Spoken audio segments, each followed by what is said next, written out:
فأنا ناصح لإخواني بالصدع بالحق تبيض وجوههم. السكوت في مسألة الحزبية يضرها، فاصدع بما تؤمر وأعرض عن المشركين. سلامي على دماج ورجالها والشيخ يحيى ودار العلم يا سعد بانيها. الرحمن الرحيم.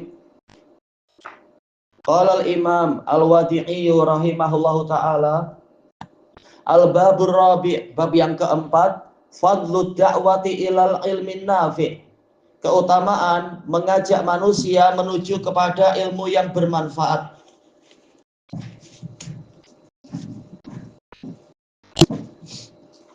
Al-Hadisul Hadiya Ashar, hadis yang ke-11. Qala Abu Abdullah Muhammad Ibnu Majah rahimahullahu ta'ala,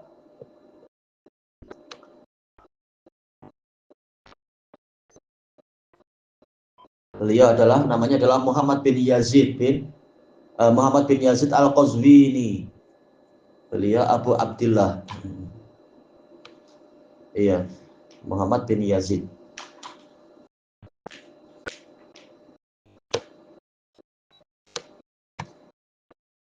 Qal hadatsana Abdul Waris ibnu Abdis Somad ibni Abdul Waris. Masyaallah, Abdul Waris bin Abdis Somad bin Abdul Waris.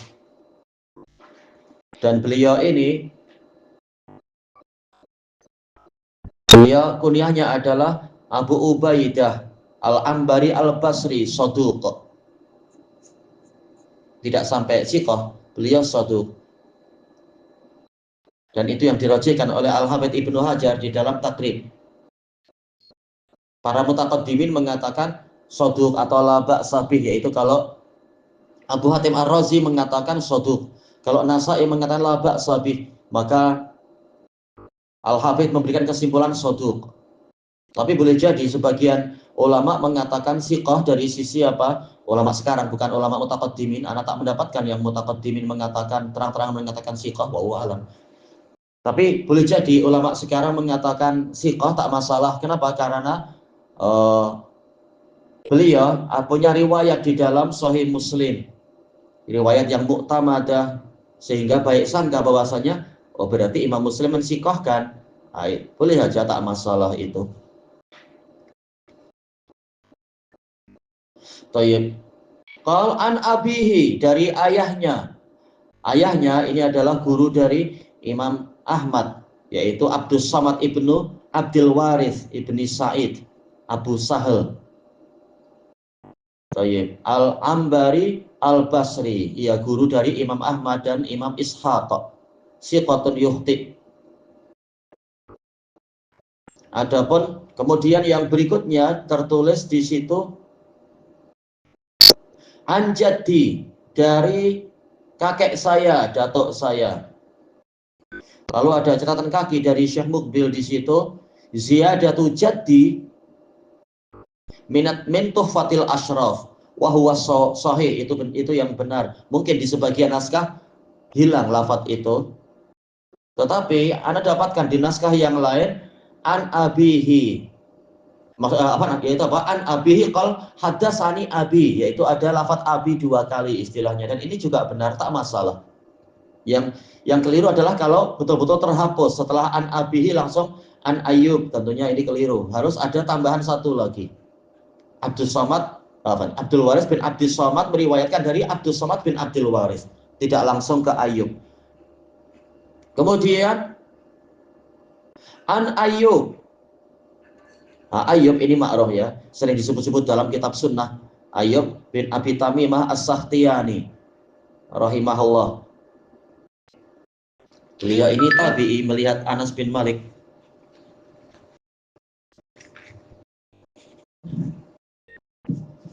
Al-Basri, siqatun sabtun, jami'un lil ilmi was sunnah.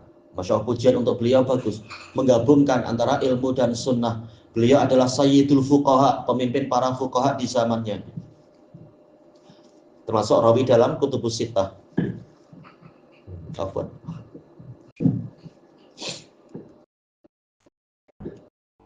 Kemudian disebutkan di situ an Muhammad ibn Sirin, Muhammad bin Sirin juga terkenal ya, siqah, faqih, sabetun, dan juga apa? Sunni, terkenal di kalam beliau dalam masalah sunnah, dan juga ahli takwil mimpi dan ahli ibadah. Beliau adalah Abu Bakar Muhammad bin Sirin Al-Ansari Al-Basri, imam di zamannya, termasuk kibarut tabi'in. Siqatun, sunniyun, kasirul hadis, rafi'ur rutbah, levelnya tinggi, imam di dalam berbagai ilmu, warak dalam fikih. Ya, warak yaitu kehati-hatian. Beliau niaganya adalah niaga minyak. Nah, pernah suatu ketika beliau sudah beli minyak sampai 2 dram, pakai dram kan? Yang besar itu ya. Tapi ternyata di hari berikutnya beliau dapati ada tikus mati di salah satunya dalam keadaan dramnya terbuka. Nah, beliau tak tahu apakah tikusnya masuk ke situ langsung mati ataukah jangan-jangan sempat melompat, yaitu datang ke dram yang satunya kemudian melompat ke dram kedua baru mati. Beliau khawatir, ini saya mau jual tapi nanti takutnya mencemari dan merugikan konsumen. Akhirnya beliau tumpahkan semua demi kehati-hatian, khawatir beliau.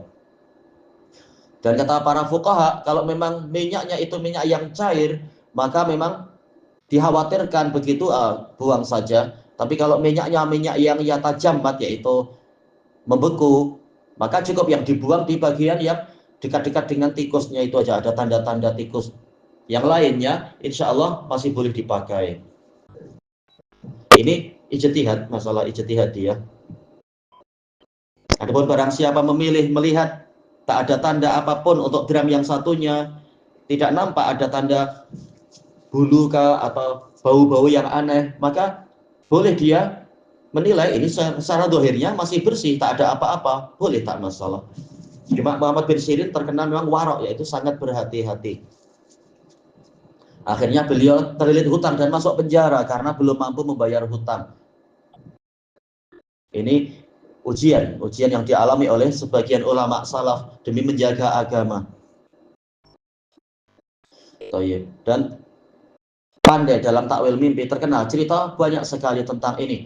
Setiap kali beliau masuk pasar dan sanadnya sahih, dan orang-orang melihat beliau, langsung orang-orang bertasbih dan berzikir, seakan-akan mereka diingatkan untuk berzikir walaupun di pasar ketika melihat sosok Muhammad bin Sirin. Ini karomah, menyebabkan orang lain beribadah kepada Allah Ta'ala.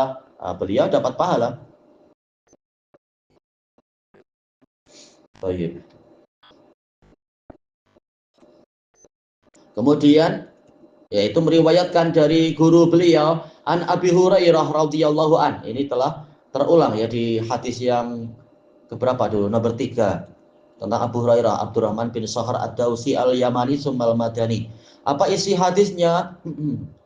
Qala ja'a rajulun ilan Nabi sallallahu alaihi wasallam. Ada seorang lelaki datang kepada Nabi sallallahu alaihi wasallam. Fahassani alaih. Fahassa alaih. Rasulullah sallallahu alaihi wasallam memberikan dorongan untuknya. Dohirnya dorongan untuk beribadah ini dan itu, boleh jadi, atau menjalankan perkara yang bermanfaat. Faqala rajul, orang ini mengatakan indi kadza wa kadza. Boleh jadi maksudnya adalah saya punya harta sekian-sekian, yaitu untuk beramal soleh. Qala fama baqiya fil majlisi rajulun illa tasaddaqa alaih. Tidak tersisa satu orang pun di majlis itu kecuali dia bersedekah kepadanya. Walaupun ini tak jelas siapa yang bersedekah kepada siapa. Tapi boleh jadi, karena hadis ini bicara masalah ada pemberian contoh, kemudian orang pada meniru. Boleh jadi semula dia atau satu orang yang lain bersedekah. Kemudian orang yang lain ikut semua. Atau boleh jadi kalimat fahassa alaih, yaitu maf'ul bihnya dihapus, yaitu Nabi menganjurkan semua orang yang hadir di situ untuk bersedekah kepada orang yang ini. Boleh jadi begitu. Ya, ini karena domir-domirnya tak jelas sehingga ada beberapa kemungkinan, yaitu hadis ini polanya sama dengan hadis Jarir. tatkala datang dari rombongan dari Mudhar dengan keadaan yang sangat miskin. Kemudian Nabi menganjurkan para sahabat bersedekah pada dia. Maka lalu ada seorang lelaki yang mengatakan, saya punya ini, yaitu lelaki yang ini bukan lelaki yang tadi. Iya betul. Lelaki yang kali ini dia adalah salah satu dari anggota majelis, mengatakan saya punya ini, kemudian bersedekah pada orang itu. Maka tidak tersisa di majelis itu satu orang pun kecuali dia bersedekah kepada orang yang datang itu. Dohirnya itu tafsir yang lebih jelas. Bima qalla au kasur, dengan harta yang sedikit ataupun harta yang banyak, tidak masalah. Yang penting adalah ada kesempatan bersedekah, bersedekah. Allah Ta'ala berfirman, liyunfiq du sa'atim min sa'atih, wa man qudira alaihi rizquhu falyunfiq mimma atahullah, la yukallifullahu nafsan illa ma ataha. Sayaj'alullahu ba'da usri yusra. Hendaknya setiap orang yang memiliki kelapangan menginfakkan dari kelapangan dia, dan barang siapa rezekinya dipersempit, hendaknya dia menginfakkan sesuai dengan apa yang Allah berikan kepadanya. Ya, walaupun sedikit, diusahakan. Bukan berarti menginfakkan total, sedikit dihabiskan, tapi semampu-mampunya. Allah Ta'ala berfirman, la yukallifullahu nafsan illa ma'ataha. Allah tidak memberikan, tidak membebani suatu jiwa kecuali apa yang Allah berikan padanya. Saya ja'alullahu ba'da usri yusra. Allah akan menciptakan atau mengadakan kemudahan setelah kesulitan. Tayyib. Yang buruk yang mana? Yaitu yang hanya mencela, para munafikun yang suka mencela. Ketika sahabat berbuat bersedekah banyak, dikatakan oh ini riya. Ketika sahabat bersedekah sedikit, maka mereka mengatakan Allah tak perlu barang yang sedikit ini, sekedar tukang cela orang-orang munafikun. Termasuk yang dicela pada waktu itu adalah siapa? Abu Khaisamah radhiyallahu an, dicela, diburuk-burukkan oleh munafikun. Para sahabat beramal sesuai kemampuan. Munafikunlah yang tercela karena mereka hanya suka mencela dan tidak beramal sebagaimana mestinya. Faqala Rasulullah sallallahu alaihi wasallam, man istanna khairan fastunna bih. Nabi bersabda, barang siapa istanna, yaitu menempuh suatu jalan kebaikan. Istanna wazan apa itu? Ifta'ala, dia istanna, sinnya asli dari sanana, kemudian istanna yaitu istaf'ala, yaitu ifta'ala, yaitu barang siapa menempuh. Sunnah sendiri artinya thariqah, jalan, seperti yang dijelaskan oleh Imam Ibnu Rajab Al-Hambali, bahkan yang sebelum beliau yaitu Imam Abul Qasim Hibatullah, Abul Qasim Abul Qasim yang dijuluki sebagai Qawamus Sunnah dalam Al-Hujjah fi Bayanil Mahajjah itu. Sunnah artinya thariqah, jalan, maksudnya jalan beragama. Istanna maksudnya adalah menempuh suatu jalan. Barang siapa menempuh suatu jalan kebaikan, fastun nabih, kemudian sunnah dia diikuti, kana lahu ajruhu kamilan, maka dia mendapatkan pahalanya secara sempurna, wa min ujuri man istanna bih, dan pahala-pahala orang yang menempuh jalan dia tadi. Bukan berarti ingin riya, ingin ikutilah saya, bukan begitu, tetapi ingin beramal soleh. Kalau ada orang yang ikut, alhamdulillah, saya mendapatkan pahala. Yang penting bukan mencari pujian duniawi, bukan mencari kesenangan duniawi. Apakah boleh kita beramal agar orang meniru berbuat baik sehingga kebaikan tersebar? Boleh. Sebagaimana dijelaskan oleh Imam Ibnu Utsaimin dalam Syarah Riyadhis Shalihin. Betul-betul murni agar orang meniru berbuat baik, bukan agar orang menjadikan saya sebagai pemimpin, orang menjadikan saya sebagai istilahnya yaitu derajat yang tinggi di dunia. Memang ini sangat halus perbezaan antara yang hak dan yang batil dalam masalah ini, karena ini terkait dengan niat di dalam hati. Kalau niatnya murni mencari wajah Allah, mencari pahala akhirat, maka tidak mengapa untuk dia menampakkan amalannya agar orang meniru. Agar orang meniru, bukan agar orang memuji dan menaik-naikkan dirinya sebagai pemimpin mereka, sebagai teladan untuk mereka, dan seterusnya. Ini memang pembahasannya agak panjang dan rumit, tapi kembalinya kepada niat di dalam hati. Apakah yang diinginkan manzilah dunia, yaitu posisi di dunia, ataukah di akhirat? Kalau mencari posisi duniawi, maka ini beramal untuk dunia, maka keikhlasan mengalami kerusakan. Tapi kalau dia mencari akhirat, cuma dia ingin agar pahala saya bertambah dan agar sunnah tersebar, saya menampakkan ini agar orang meneladani, ini boleh dan ini baik. Bukan karena mencari kesenangan duniawi, bukan. Kemudian, dan ini menunjukkan bahwasanya terbentuknya kaidah di kalangan para fuqaha, yaitu al-musabbib li syai' bimanzilatil mubashir. Orang yang menyebabkan terjadinya sesuatu, dia bagaikan pelakunya. Walaupun dia baru beramal 1 kali misalkan, tetapi karena dia menyebabkan orang ikut-ikutan berbuat, maka dia bagaikan melakukan. Kalau yang ikut 10 orang, bagaikan dia mengerjakannya sebanyak 11 karena dia sendiri berbuat. Jadi dia tidak mengambil pahala mereka sedikit pun dan tidak mengklaim sesuatu yang bukan milik dia, karena dia menjadi teladan, menjadi contoh. Orang ikut, maka dia bagikan pelakunya juga sebanyak orang yang berbuat itu. Makanya dikatakan di sini walayan kusumin ujurihim syai'a, tanpa mengurangi pahala mereka sedikit pun. Syai'an maf'ul bi dari yang kusu, min ujurihim jar majrur muta'alliq bi syai'an. Wala yang kusu syai'an min ujurihim. Min ujurihim muta'alliq bi syai'an. Boleh juga min ujurihim sebagai naat dari syai'an. Tanpa mengurangi pahala mereka sedikit pun, karena hakikatnya dia beramal. Orang beramal dengan sebab dia, maka bagaikan dia itu yang beramal sesuai dengan jumlah mereka, ditambah amalan dia sendiri di pertama kalinya.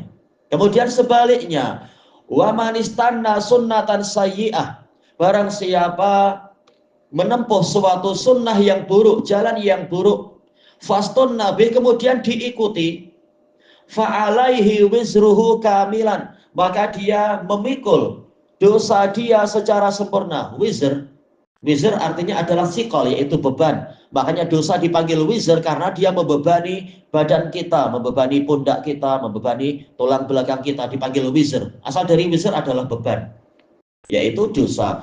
Maka dia memikul dosa dia secara sempurna. Wa min auzaril ladzi istanna bih, dan dosa-dosa dari orang yang mengikuti jalan dia tadi. Wala yang kusumin auzarihim syai'a, tanpa dia mengurangi dosa-dosa mereka sedikit pun. Jadi dia tidak memikul dosa mereka, tetapi dia memikul dosa dia sendiri. Hanya saja karena dia memberi contoh yang buruk sehingga orang ikut, maka seakan-akan dia memang mengerjakan dosa sebanyak orang yang mengerjakan dosa tadi. Dan ini telah diisyaratkan pembahasan itu di dalam Al-Quran. Wa qala alladzina kafaru lil ladzina amanu tabi'u sabilana wal nahmil khotayakum. Orang-orang kafir berkata kepada orang-orang yang beriman dalam surat Ghafir itu ya. Orang-orang kafir berkata kepada orang-orang yang beriman, ikutilah jalan kami, niscaya kami akan memikul dosa-dosa kalian. Allah Ta'ala berfirman, wa ma hum bihamilina min auzarihim min syai'. Mereka tidak memikul dosa-dosa orang-orang beriman tadi sedikit pun. Kita rujuk rangkaian ayatnya itu.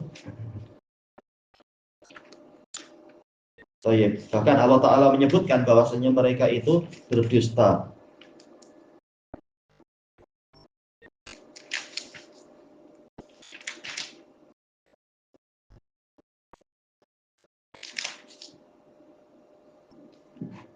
Sebentar.